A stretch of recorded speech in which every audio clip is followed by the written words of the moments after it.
నమస్తే అండి.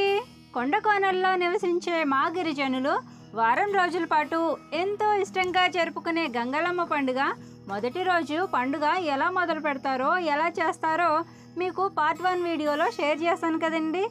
మరి ఈ వీడియోలో ఫస్ట్ రోజు కంటే రెండవ రోజు జరుపుకునే పండుగ చూడడానికి చాలా ఫన్నీగా, చాలా ట్రెడిషనల్గా, చాలా హ్యాపీగా, ఫుల్ ఎంటర్టైన్మెంట్తో ఉంటుందండి. ఈ వీడియోని కూడా అస్సలు మిస్ అవ్వకండి. పార్ట్ 1 వీడియోలో అడవి నుండి ఊయల వేయడానికి కలప తెచ్చారు కదండి. వాటికి పసుపు కుంకుమలతో బొట్లు పెట్టి ఒక కోడిని కోసి కొబ్బరికాయ కొట్టి గంగాలమ్మకి ఈ ఊయల వేస్తారు. ఈ ఊయల రాత్రి 12-1 గంట టైంలో వేశారండి. ఆ టైంలో చీకటిగా ఉంటుంది కాబట్టి వీడియో తీయలేదు. ఈ ఉయ్యాల వేయడానికి కూడా చాలా హడావిడి ఉంటుందండి. సాయంత్రం 4 గంటల నుండి అమ్మవారిని ఊరంతా ఇంటింటికి ఊరేగింపు చేస్తారు. అలా ఊరేగింపు పూర్తయిన తర్వాత ఊయల వేసి అమ్మవారిని ఊయల్లో ఊపుతారు. ఇదంతా అయ్యేసరికి రాత్రి 1 గంట 2 కూడా అవ్వచ్చు.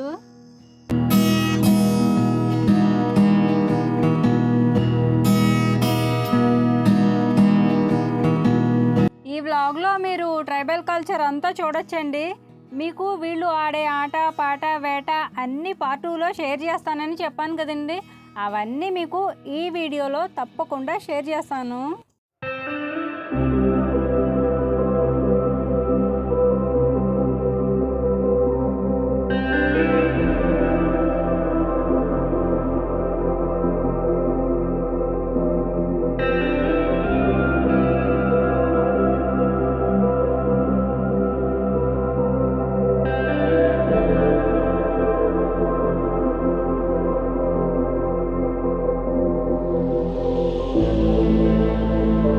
పండగ ఎవరికైనా పండగే కాబట్టి పండగ వచ్చిందంటే ఇల్లు వాకిలి అంతా శుభ్రం చేసేసుకొని పండగకి కావలసినవన్నీ రెడీ చేసేసుకుంటూ ఇల్లు అందంగా ముస్తాబు చేసుకుంటాం కదా. అలాగే వీళ్ళుండే ఇంటిని కూడా పేడతో అలికి వాకిట్లో కల్లాపు చల్లుకొని అందంగా ముగ్గులు పెట్టుకుంటారు. పైగా ఇంటింటికి అమ్మవారు వస్తారు కాబట్టి అమ్మవారిని ఆహ్వానించడానికి వీళ్ళంతా శుభ్రం చేసుకొని ఉంచుకుంటారు. ఇక కోలాటలు ఆడే వాళ్లకు వంటలు కూడా సాయంత్రం నుంచే మొదలు పెట్టేస్తారు.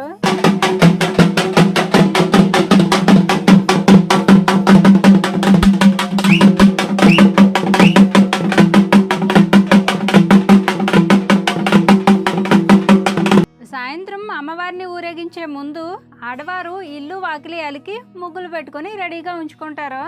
డప్పు కొట్టే వాళ్ళు డప్పు కొడుతూనే ఉంటారు. ఇక ఈ పండగకి ఈ ఊర్లో ఉన్న చాలా మందికి వాళ్ళ ఇంటికి చుట్టాలు వస్తూ ఉంటారు. వాళ్ళకి మర్యాదలు చేసే పనిలో మరి కొంతమంది బిజీగా ఉంటారు. గిరిజనుల కులదైవంగా భావించే ఈ గంగలమ్మ పండుగను ఏజెన్సీ ప్రాంతాల్లో అన్ని గ్రామాల వారు ఒకేసారి చేసేసుకోరండి. ఈ వారం ఈ ఊరు వాళ్ళు చేసుకుంటే వచ్చే వారం పక్క ఊరు వాళ్ళు చేసుకుంటారు. ఇలా ఎందుకంటే అందరూ ఒకేసారి చేసేసుకుంటే ఎవరి పండుగ వాళ్లే చేసేసుకున్నట్టుగా ఉంటుందని, పైగా ఒకరి పండగకి ఒకరు సరదాగా రావడానికి చూడడానికి ఉండదని ఒక్కో వారం ఒక్కో ఊరు వాళ్ళు చేసుకుంటూ ఉంటారు. ఇక ఈ పండగకి ఎవరి హడవిళ్ళో వాళ్ళు ఉంటారండి. పువ్వులంటే ఇష్టం ఉన్న వాళ్ళు పూలు తెచ్చుకొని మాల కట్టుకుంటారు. గోరింటాకి ఇష్టం ఉన్న వాళ్ళు గోరింటా రుబ్బు పెట్టుకుంటారు. మా సిరి అయితే సింపుల్గా వాళ్ళ పిన్నితో కోన్ పెట్టించేసుకుంది. ఇక ఈ పండుగ డే టైంలోనే బాగుంటుంది, నైట్ టైంలోనే బాగుంటుంది అని చెప్పుకోవడానికి ఏం ఉండదండి. ఉదయం నుండి రాత్రి వరకు, రాత్రి నుండి తెల్లవారే వరకు ఒక్కొక్క రోజు ఒక్కొక్క ఆచారంతో ఈ పండుగ చూడడానికి కన్నుల విందుగా ఊరంతా సందడిగా ఉంటుంది. గిరిజనుల ఆచారం ప్రకారం వీళ్ళ కులదైవం గంగలమ్మ. మే నెలలో జరుపుకునే ఈ పండుగను వీళ్ళు గంధ అమావాస్య అని అంటారు. వీళ్ళ భాషలో గంధమాస పండుగ అంటారు.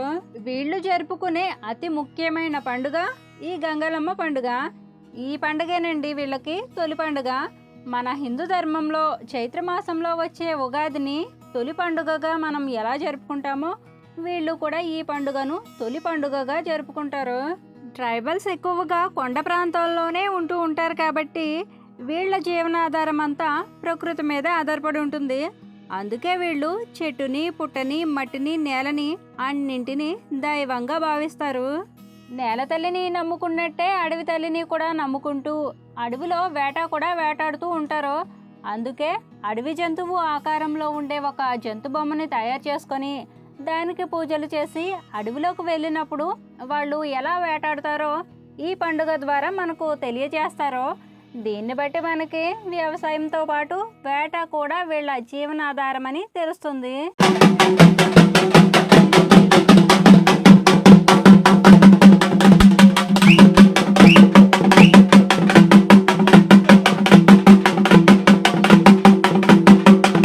అడవి జంతువులా తయారు చేసిన ఈ జంతు బొమ్మ ఊర్లోకి ప్రవేశించే ముందు కొబ్బరికాయ కొట్టి ఒక బాణాసంచాని కాలుస్తారు. అది కాల్చిన సౌండ్ ఊరంతా వినిపిస్తుంది కదా. ఆ సౌండ్కి అర్థం ఏంటంటే ఊర్లోకి అడవి జంతువు రాబోతుంది, వేటాడడానికి రెడీగా ఉండండి అన్నట్టుగా సరదాగా జువ్వని కాలుస్తారు. ఆ బొమ్మకి ఈతాకుల్ని తోకలా పెట్టారు కదండి, ఆ ఈతాకులన్నీ పూర్తిగా బురదలో ముంచేస్తారు. ఒకవేళ దాని దగ్గరికి వెళ్ళడానికి ఎవరైనా ట్రై చేస్తే అది తోకిచ్చి కొట్టుద్దనమాట. అప్పుడు ఆ బురద అంతా దగ్గరికి వెళ్ళిన వాళ్ళకి అంటుకుంటుంది. అయినా సరే వీళ్ళేమో దానితో ఆడుకుంటారు, అదేమో వీళ్ళతో ఆడుకుంటుంది.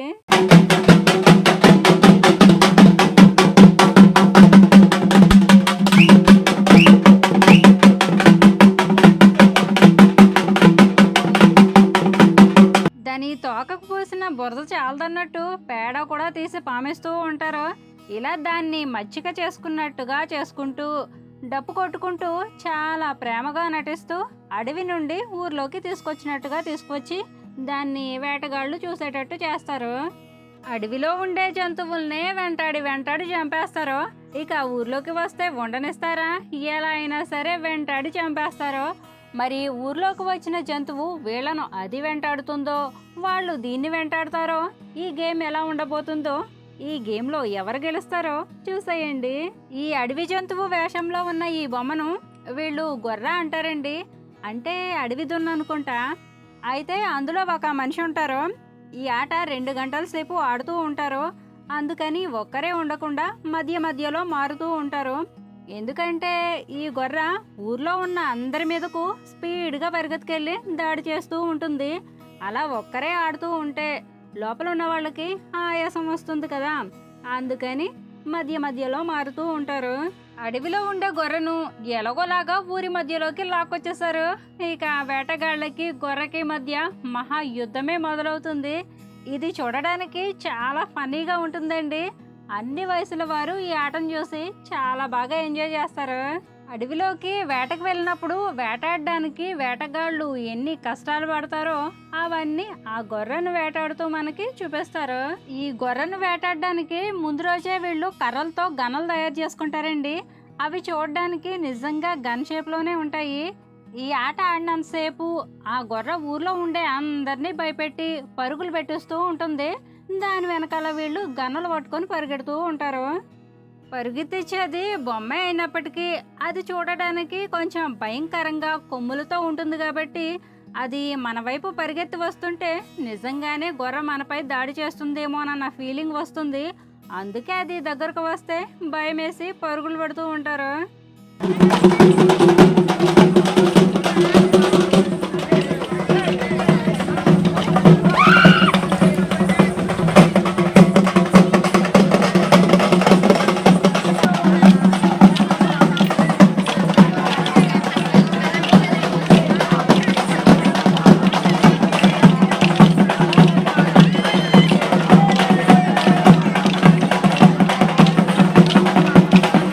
ఈ ఆటలో ఓవైపు వేటాడుతూ వేటగాళ్ళు సందడి చేస్తూ ఉంటారు, ఇంకోవైపు ఆడవాళ్ళు కోలాట్లాడుతూ సందడి చేస్తూ ఉంటారు. గొర్రె చేసే సందడి కూడా మామూలుగా ఉండదండి. పాపం ఆడవారంతా కలిసి బుద్ధిగా పాటలు పాడుకుంటూ కోలాట్లు వేసుకుంటూ ఉంటారు. ఈలోగా వీళ్ళకి తెలియకుండా వేటగాళ్లకు తెలియకుండా అందరినీ మాయ చేసేసి ఆడవారందరి మీదకి వచ్చేసి వాళ్ళందరినీ భయపెట్టేస్తుంది.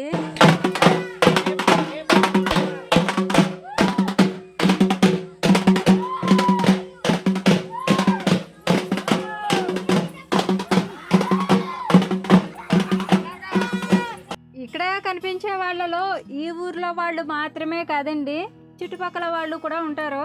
ఈ పండగ జరుపుకునేటప్పుడు పుట్టింటి ఆడపిల్లలు, బంధువులు, స్నేహితులు అందరూ పండగకి వచ్చి సరదాగా అందరూ కలిసి ఈ పండుగ జరుపుకుంటారు. వీళ్ళు జరుపుకునే ఈ పండుగలో ప్రధానమైనవి కోలాట, దింసాట, నందలాట. అడవి తల్లి బిడ్డలుగా అడవిలో ఉండే చెట్లు, పుట్టలు, కొండలు, కోనలు, వాగులు, వంకలు, గువ్వలు, గూళ్ళు వీటన్నింటినీ వర్ణిస్తూ వీళ్ళు పాడే జానపద పాటలు వినడానికి ఎంతో వినసొంపుగా ఉంటాయి.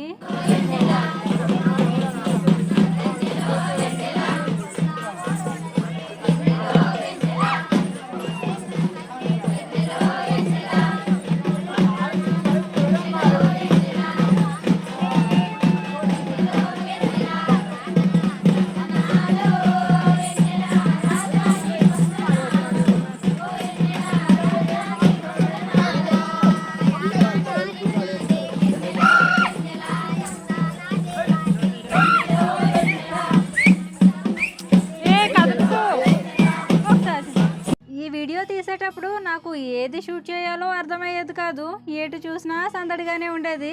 ఓవైపు కోలాట, మరోవైపు గొరవేషం వేసి మగవారంతా ఆడుకునేవాళ్ళు, కోలాట్లు వేస్తూ ఆడవారంతా ఆడుకునేవాళ్ళు. మిగతా వారంతా వాళ్ళు చేసే సందడి చూస్తూ ఎంజాయ్ చేసేవారు. నాకు మాత్రం కోలాటల్లో పాడే పాటలు తెగ నచ్చేసాయండి. వీళ్ళు పాడే పాటల్లో నాకు 2 పాటలు బాగా నచ్చాయి. ఆ 2 పాటలు ఏంటో పాడి మీకు వినిపిస్తాను, దయచేసి తిట్టుకోకండి. దానికంటే ముందు ఇక్కడ గొర్రెను వేటాడారో లేదో చూద్దాం. ఇంకా దాన్ని వేటాడలేదండి. దాన్నంత తొందరగా వేటాడేస్తే సందడేముంటుంది. అందుకే 2 గంటల సేపు దాన్ని ఊరంతా తిప్పించి దాని వెనకాలే వీళ్ళు తిరుగుతూ తుపాకీలు గురి చూపిస్తూ డప్పు సౌండ్కి ఇంకా చెలరేగిపోతూ ఆడి పాడి తిరిగి వీళ్ళకి నీరసం వచ్చే వరకు అలా ఆడుతూ పాడుతూ ఆడిస్తూనే ఉంటారు.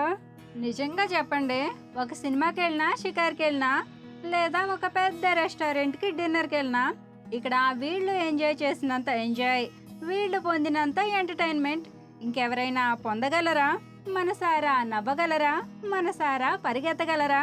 చుట్టాలతో పట్టాలతో ఇంత చిన్ని ప్రపంచంలో వీళ్ళు జరుపుకునే ఈ పండగలాగా జరుపుకోవడానికి మనలో ఎంతమందికి ఇలాంటి అదృష్టం ఉంటుంది? రామన్నకి సందనాలో ఎన్నెల రామయ్యకి వందనాలు, ఓ ఎన్నెల రామయ్యకి వందనాలు.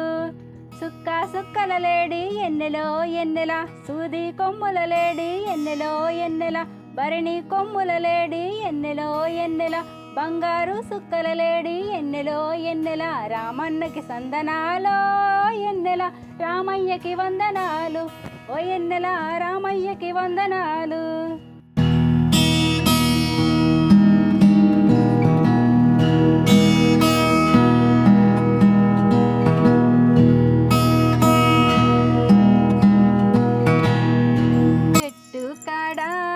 చేమంతి పూలమ్మ నా మెడలో చక్కని అందాలు, ఏలో ఏలేలో తందన తానా, ఏలో ఉయ్యాలో తందన తానా. బావి కాడా బంతి పూలమ్మ నా జడలో చక్కని అందాలు, ఏలో ఏలేలో తందన తానా, ఏలో ఉయ్యాలో తందన తానా. ఫోక్ సాంగ్స్ వినడానికి అందరికీ ఇష్టం ఉండదు, కానీ ఇష్టం ఉన్న వాళ్ళకి మాత్రం వినే కొద్దీ వినాలనిపిస్తుంది. వాళ్ళు పాడే జానపద పాటల ద్వారా పల్లెటూరి అందాల్ని, పల్లెటూరి జీవితాన్ని తెలుసుకోవచ్చు. ఓకేనండి, ఇక్కడ ఈ అబ్బాయి చూడండి, ఏదో పూలమాల మెడలో వేసుకున్నట్టు ప్లాస్టిక్ బాటిల్ దండను మెడలో వేసుకొని గొట్టం లాంటి పైపుని తీసుకొని అందులో బురద వాటర్ వేసుకొని తిరుగుతూ సడన్గా ఎవరో ఒకరి మీద ఆ బురద వాటర్ని పోసేస్తున్నాడు. ఇలా ఎవరికి తోచిన ఐడియాతో వాళ్ళు అల్లరి చేస్తూ ఉంటారు. వీళ్ళు అల్లరి చేస్తూనే గొర్రె ఏం చేస్తుందో దానిపై కూడా ఓ కన్నేసి ఉంచుతారు. దాన్ని ఎలా అయినా సరే వేటాడాలని దాన్ని ఫాలో అవుతూనే ఉంటారు. చివరికి ఆ గొర్రె పాపం మంచినీళ్ళు తాగడానికి ఓ చిన్న వాగు దగ్గరికి వెళ్ళినప్పుడు తుపాకీ గురి చూసి సడన్గా కాల్ చేస్తారు. ఇక అంతేనండి, వరుసగా దాని మీదకు తూటాలు పేర్చుతూ చంపేస్తారు.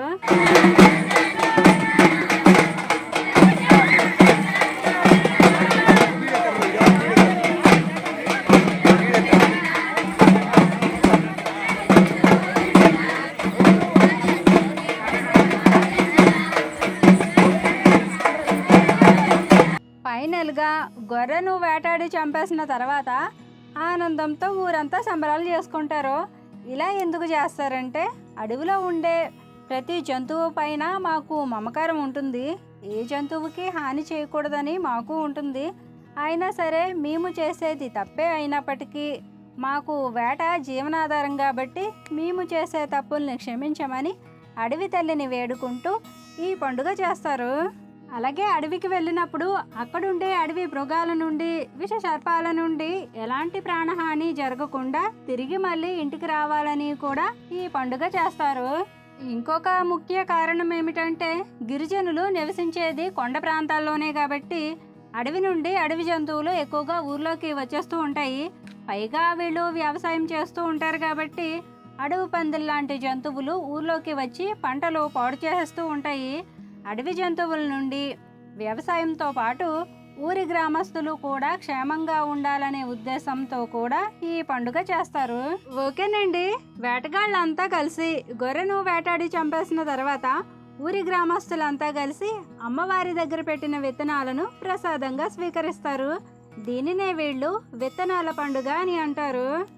ఇదేలా చేస్తారంటే ముందు సంవత్సరంలో పండిన అన్ని రకాల విత్తనాలను కలిపి అమ్మవారికి సమర్పిస్తారు. గొర్రెను వేటాడిన తర్వాత ఆ విత్తనాలను తీసి ఊరి గ్రామస్తులందరికీ ఇస్తారు. ఈ విత్తనాలను ఇవ్వడానికి కూడా ఒక పద్ధతి ఉంటుందండి. విత్తనాలన్నీ కలిపి ఒక బొట్లో వేస్తారు. ఆ విత్తనాలు వరి చేలో ఎరువు వేసేటప్పుడు రైతు ఎరువుని ఎలా వేస్తాడో అలా విత్తనాలన్నీ కూడా అందరికీ అందేలా వేస్తారో. ఆ విత్తనాలను అందుకోవడానికి మగవారైతే వారు తలకి చుట్టుకునే టవల్స్లో పట్టుకుంటారు, ఆడవారైతే చీర కొంగుల్లో పట్టుకుంటారు. ఇక్కడ రైట్ సైడ్ కార్నర్లో చూసారా, చిన్న చిన్న పిల్లలు కూడా విత్తనాల కోసం ముద్దు ముద్దుగా గౌన్లు ఎలా పట్టుకుంటున్నారో. అంగన్వాడీకి వెళ్లకుండా ఏ వ్యవసాయం చేద్దాం అనుకుంటున్నారో ఏంటో, అంటే పట్టుకొని వాళ్ళ నాన్నకిద్దామనేమో. ఓకేనండి, ఇలా పట్టుకున్న విత్తనాలు ఎవరికి ఏ రకం విత్తనాలు వస్తే ఆ రకం పంట బాగా పండుతుందని వీరి నమ్మకం. అలాగే ఇక్కడ పట్టుకున్న విత్తనాలు వర్షాకాలంలో వీళ్ళు ఏ వ్యవసాయం చేద్దాం అనుకుంటున్నారో వాళ్ళు వేసే విత్తనాలలో ఇక్కడ పట్టుకున్న విత్తనాలు కూడా కలుపుకొని పంట పొలాల్లో వేసుకుంటారు.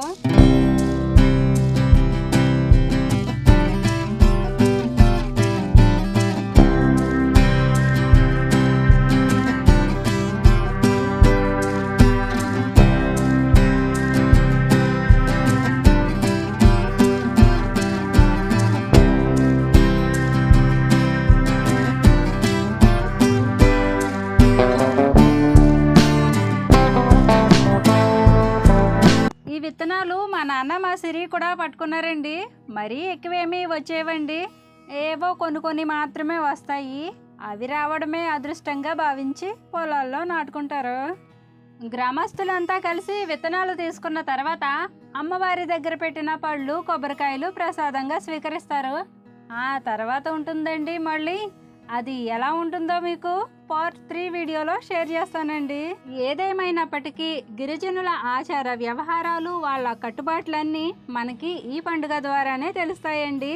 ఇక ఈ పండుగలో గ్రామస్తులందరినీ ఎంటర్టైన్మెంట్ చేసిన వాళ్ళంతా ఆ రోజు సాయంత్రం ఎంతో కొంత తోచిన కాడికి ఇవ్వమని ఇంటింటికి వచ్చి మళ్ళీ అల్లరి చేస్తారు.